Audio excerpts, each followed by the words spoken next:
আসসালামু আলাইকুম, কেমন আছেন সবাই? আমি আলহামদুলিল্লাহ অনেক ভালো আছি। তো কিছুদিন আগে আমি নানুর বাড়ি গিয়েছিলাম। এটা বেশ কয়েকদিন আগের ভিডিও, এডিট করতে মনে ছিল না। তো যাই হোক, এখানে হচ্ছে আমার পিচ্ছি মামাতো বোনের হাতের ফুলকপির পাকোড়ার রেসিপি শেয়ার করেছি আপনাদের সাথে। মানুষ ছোট হলে কি হবে, ওর ফুলকপির পাকোড়াটা খেতে অনেক বেশি ভালোই লাগছিল। পরবর্তীতে ওর থেকে আমি শিখে এসে বাসায় একদিন বানাইছিও, তারপর ওরটাই বেশি ভালো লাগছে।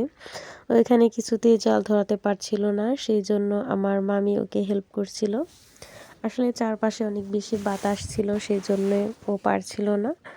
তারপর মামি বলল যে আমি জাল দিয়ে দিচ্ছি, তুমি হচ্ছে বানাও।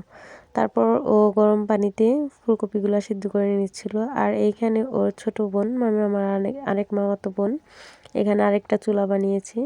এখানে আবার আরেকটা চুলা বানানো হচ্ছে। ওরা সারাদিন হয়তো এসব নিয়েই থাকে। ছোটবেলায় কে কে এমন বেশি মজা করে খেলা করছেন, এখন তো এসব দেখাই যায় না।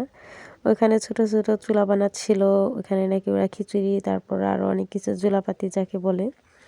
তো ফুলকপিগুলা সিদ্ধ করা শেষ, এখন ওইটা নামিয়ে কড়াইতে তেল দিয়ে দিল। তেল দিয়ে এখন একটা একটা করে ফুলকপি ভেজে নিচ্ছে।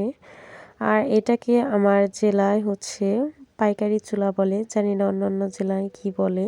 আর এটা লাল মাটি দিয়ে বানিয়েছিল, এই মাটিগুলো নাকি অনেক বেশি শক্ত হয়, আর এইটা দিয়ে নাকি, এই মাটি দিয়ে নাকি অনেক কিছু বানায়।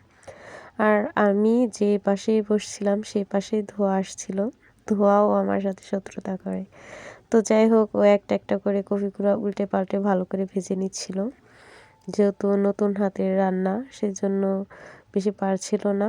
তারপরেও মাশাআল্লাহ অনেক ভালোই পারে দেখা যায়। ছাত্রীও যেমন ভালো, কাজেও অনেক বেশি ভালো। তো ভিডিও এডিট করা বেশ অনেক দিন হয়ে গেছে। আমরা আবার নানু বাড়ি যাওয়ার সময় হয়ে গেছে। এখন কিছু মানে আটা বেঁচে ছিল, যা যা উগলিয়েছিল সেগুলো একটু বেঁচে ছিল, সেই জন্য কিছু মাছও ভেজে নিচ্ছিল। আর এই তো দেখুন, সবার আগে আমিই খাচ্ছিলাম, আর একদম মচমচে হয়েছিল। আমি আপনাদের ভেঙে দেখাচ্ছি, দেখুন কতটা সুন্দর হয়েছিল, ভালোই পারে দেখা যাচ্ছে। তো তারপর হচ্ছে এখানে মাছগুলোও ভেজে নিচ্ছিল।